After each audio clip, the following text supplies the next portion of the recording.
এত কঠিন ভাবে কথা বলতেছে, হয়েছেটা কি? আমার মনে হচ্ছে যে আমাদের সম্পর্কটা এখানে শেষ করে দেওয়া উচিত। আমরা বন্ধু পর্যন্তই ঠিক আছি।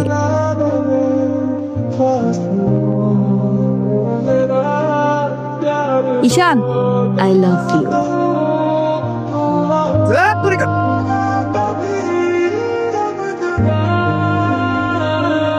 আসলে আমার দোষ, আমি বুঝতে পারিনি, আমি ভালোবাসা অন্ধ হয়ে গেছিলাম। ফালতু একটা মানুষকে নিজের জীবনের সাথে জড়াই ফেলছিলাম, বুঝতেও পারিনি যে আসলে আমার সাথে। চুপ করো, ফালতু তুমি।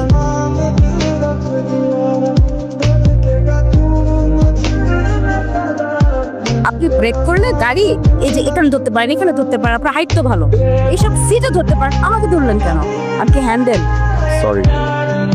হ্যালো বন্ধু, হ্যাঁ যে বাসে উঠছি তো। আরে বলিস না, তোকে বলছিলাম না একটা জিনিসের জন্য ওয়েট করতেছি, ওটা তো হয়ে গেছে রে, বুঝছিস? হয়ে গেছে, হয়ে গেছে। ভালোবাসা এই পুরুষ মনে হয় আটকায় গেছে। Excuse me, hold hold. আপনি ইসলামে যখন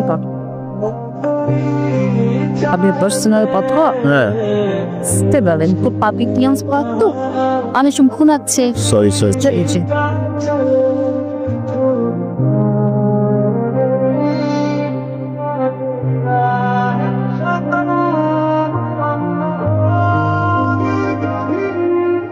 ভাই, এই সিটে একটা মেয়ে বসেছিল না, জুই?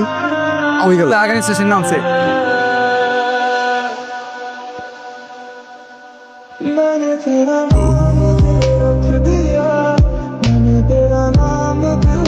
তুমি কিছু না বলে বিদারিতে না জেনে হুট করে চলে আসতে কেন? আপনি ওই যে বাসে একসাথে।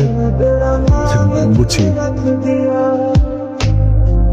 এক মিনিট।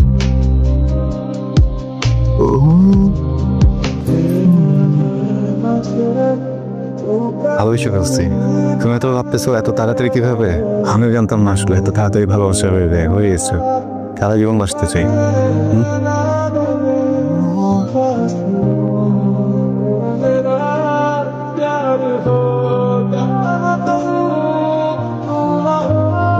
কি ব্যাপার, ঘটনা কি বলতো?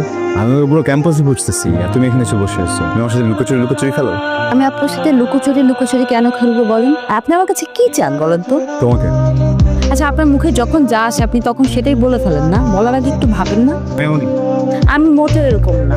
আমার ভালো লাগা তৈরি হতে সময় লাগে। I need time. আমার লাগে না, কয়েক দিনই উষ্টা খেয়ে পড়ে গেছি। আচ্ছা, এটা প্রশ্ন জিজ্ঞেস করি, তুমি সেদিন বাস থেকে হঠাৎ আমাকে না বলে চলে আসলো কেন?